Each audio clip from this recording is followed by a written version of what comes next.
All right, we're back. Hopefully Ty and Jake will have gotten here by now. So good morning, Ty and Jake. All right, so now we're going to be naming binary molecular compounds. All right, so we've been naming binary ionic compounds. So now we're going to be naming molecular compounds. So these are things that are covalently bonded. And it's going to be very easy, so you're going to love doing these. All right, so you're going to need page 228 in your book, table 3. So this is going to require knowledge of numerical prefixes. All right, so you're going to need that chart or need that table, and so hopefully you can memorize these easily. It'll make it very quick for you to be able to do these if you can memorize these numerical prefixes. All right, mono means 1. Di means 2. Tri means 3. Tetra is 4. Penta is 5. Hexa is 6. Hepta 7. Octa 8. Nona 9. And Deca 10. All right, some of these should be easy for you. So di, tri, penta, probably hexa, and then octa, as in octopus, has 8 legs. Octagon has 8 sides.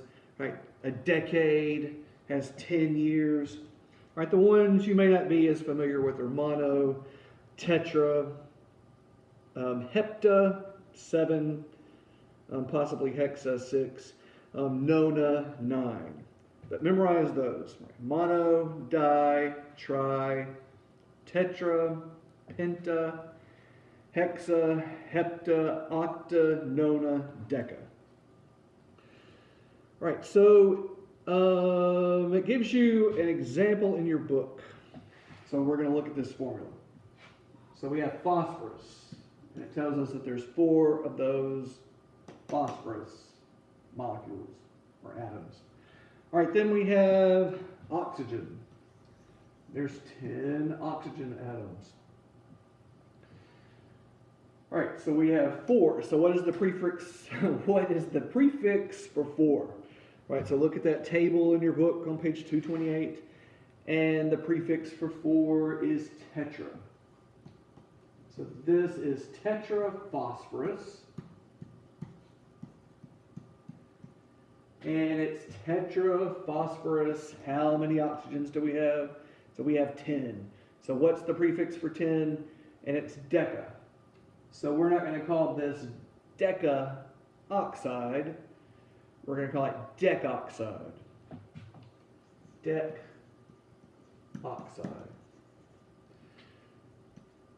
All right. So if you look on table 4 on page 229, it gives you some other examples. So dinitrogen monoxide.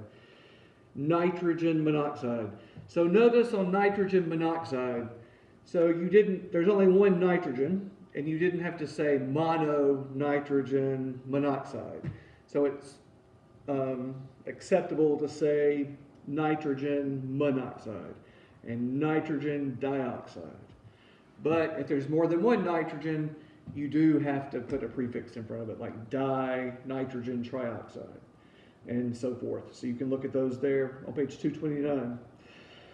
All right, let's look at sample problem D on page 229. So sample problem D, letter A. And it says give the name for AS2, AS, so we have subscript 2, and then O5. All right, so you should look at your periodic table if you don't know what AS is, but you should remember by now that AS is arsenic. And how many arsenics do you have? So there are 2 of them. All right, so what's the prefix that means 2? And it's di. So diarsenic. And how many oxygens do we have? So there are 5. So the prefix that means 5 is penta, and we don't say pentaoxide. So we don't put 2 vowels together in the when we're naming the last part, or what would be normally the anion. All right, so we say pent oxide. Pent oxide, not pentaoxide. All right, so that's how you would name that. All right, so let's look at sample problem D, letter B. All right, it says write the formula for oxygen difluoride. All right, so oxygen difluoride, so there's one oxygen, and difluoride, so there are two of them. So fluoride with a subscript of 2. All right, so let's do practice problem number 1 together. Practice problem 1 on page 229. Practice problem 1A. All right, so we have this. All right, so S is sulfur. So that would be sulfur, and there's 3 of these, 3 oxygens. So that would be sulfur trioxide. All right, so we do have to use 2 vowels together here because we have to be able to say tri. We can't say troxide or trixide. So we have to say trioxide. All right, the rest of those you should be able to do on your own fairly easily. And if you need any help, you can see me once you get back. And again, good luck in the tournament, and I wish you all the best, and see you soon.